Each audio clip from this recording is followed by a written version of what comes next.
whenever you think of a peacemaker, there's a number of things that can come through your mind. I think it's very important that we make a distinction between meekness versus weakness. A man that isn't even able to defend himself or others is not really a man. A man who is so weak and incapable of inflicting harm upon those who would harm him and his own, we don't refer to as a man. That is a boy who needs to be taught to become a man, right? The point that I'm making is men are peacemakers. Boys like to start stuff up. They like to look at someone that bumped them in the hall and be like, "Oh yeah, man, you want to go? You want to go?" That's a very infantile, teenagery, which are two contradictions, way of looking at the world. But see, that's the kind of world we live in right now. Everybody is on the edge of their toes, the tip of their toes, wanting to jump somebody else.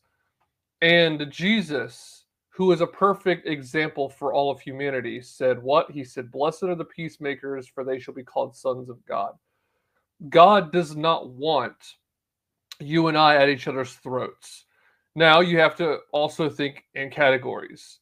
Jesus was very clear that this world is on the decline, everything's going down, and the important thing to remember is that he came here, he said in another passage, not to bring peace but a sword. But then he describes really what that means is the reaction of the world to the truth that he says. He says, "I'm here to divide a father-in-law from a son-in-law, a mother from a daughter, a brother from another brother, a brother from a sister," and so on. And so that's the point that Jesus makes. And I would ask you, in your personal life, but also politically, advocate for peace. It feels like on the right, the real right wing, we understand this. We understand that Jesus said, "Blessed are the peacemakers." But for those who are neoconservatives, those who want to get involved in foreign policy in a dispute that really has nothing to do with us, Ted Cruz, the thing to remember about that is it goes contrary to scripture. The guy in that interview with Tucker Carlson wanted to bring up scripture he wasn't able to give a citation for, by the way, and that his theology hung on. And the funny thing about that is this other scripture talks about the importance of being a peacemaker. And some of these people, especially the voters, are good people. They want peace, but they're completely mistaken on how to achieve it. They think that if the United States just sends in a few bombs, then peace will happen. So they're mistaken in that, which is why you and I do what we do. But be a peacemaker in your own family, in the area around you, in your church. Be careful not to stir up trouble. Make sure you are a peacemaker. But being a peacemaker, I want to assure you, does not mean that you never stand up for yourself or for those around you. You should. You must. You are called by God to do so. Okay, now, in terms of the founding of this country, I'm going to end the show, I think, with a song. A really good patriotic song that comes from the movie Johnny Tremaine. And so I'm going to have to kick off YouTube. This is going to be later. This is going to be almost at 9 o'clock. I'm going to have to remove YouTube from the live stream because YouTube will go bing and take down the stream. It'll strike my channel and get me in trouble for playing a song that they say there's copyrights to. Rumble and X, thankfully, don't care about that. So that's what I'm planning to do to end the show. I'm planning to play a patriotic song. The most important thing that I mention very regularly on this show is the Founding Fathers' stance on foreign policy. Thomas Jefferson said, "Peace, commerce, and trade with all, alliances with none." Paraphrased, trade with all, alliances with none. That was what I heard in my first history class in high school. I had a pretty base history teacher in my first year, my freshman year. After that, it was all left-wing bull crap, frankly. Not all of it, but most of it, 90% of it. But he mentioned that. And then also, George Washington warned while he was president about entangling alliances, that we have to be careful about entangling alliances. What did James Madison say? He talked about the dangers of the United States traveling around the world seeking monsters to destroy. Those are the giants that you and I, as the nationalists, stand on. They separated from the British Empire. And I know there's a lot of people in the dissident right who like monarchy. Okay, I don't have any ill will towards you. I understand, in fact, why you like monarchy. There are certain good things about, especially, well, I was going to say, especially constitutional monarchy. And yeah, I definitely see more of a role there. But there's even people who make arguments for absolute monarchy, and I'm willing to hear you out. I'm not going to cut you off or treat you unkindly. But in the case of what happened over here, although, look, the reasons were minuscule. These men separated from the British Empire over a tiny tax. And our taxes, we lose in some cases, depending on where you live in this country, you lose half your income. It's taken from you by the IRS. And I'm not here making the anarcho-capitalist argument of, the taxation is theft, man. Not at all what I'm saying. What I'm saying, though, is it stinks because your money is taken from you. You could use that money for the things you are taxed too much. Taxation is going to exist. It has pretty much always. But you were taxed too highly. And look, the founders, they understood that. They were being taxed too high. And for that and a number of other reasons that are laid out in the Declaration of Independence, they separated from the British Empire. And, of course, there's people that hold up the sign that it's very true. Our founders would be shooting by now. And it's funny, right? There's another one that I saw. Oh, man, how did it go? Something to the effect of Washington would be stacking bodies by now. And he's like Washington with a big old AK-47. That's funny, too. But it's true. They would be. And I'm not calling for violence in any way, but it is a realistic truth that these men would not be tolerating. They definitely wouldn't be tolerating the stuff that's going on. Imagine, if you will, Thomas Jefferson, George Washington, or Andrew Jackson. I love Andrew Jackson, by the way. To me, probably the best president we ever had. Being preached at by Al Sharpton, Jesse Jackson, Ibrahim X. Kendi, and what's the other guy's name? Oh, the really, really stupid one who thinks he's smart. Well, that doesn't narrow it down. Michael Eric Dyson. Yeah, Michael Eric Dyson.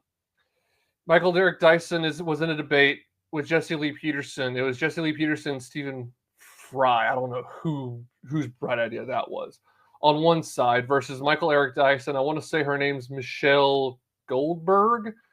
And Michael Eric Dyson, I got to warn you about listening to that. You will want to surgically have your eardrums removed.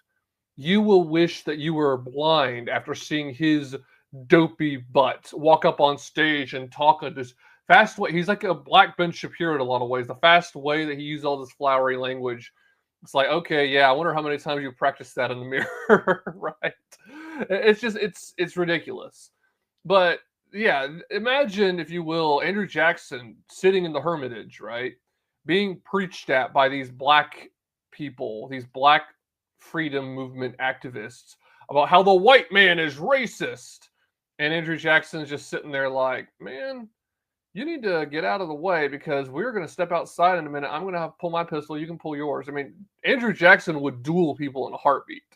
And it's funny, people have made the point to me before. Part of the reason why people feel like they can say whatever they want to say is no one gets challenged to a duel anymore. I'm not saying necessarily you should bring it back, but it was a pretty civil society back in the day. Maybe that was part of the reason why. You have to have physical consequences sometimes whenever you are spewing communist garbage, right? The point that I'm making is these guys wouldn't stand for the high taxes that we're going through now, and definitely not for the woke race stuff that we're going through right now. All the anti-white stuff. And also just imagine their children and, maybe in some cases their grandchildren being alive and listening to the 1689 Project bullcrap in our school system about how all the founders were racists, how slavery was a white institution, how uniquely bad it was, and that they deserve reparations.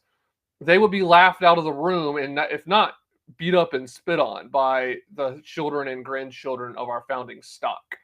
They would not settle for it at all. So whenever they look at you, I want to say this to you, the audience. Whenever they paint you as an extremist, whenever they paint you as being stupid or backwards, they are not. They are the crazy ones. They are the people that are un-American.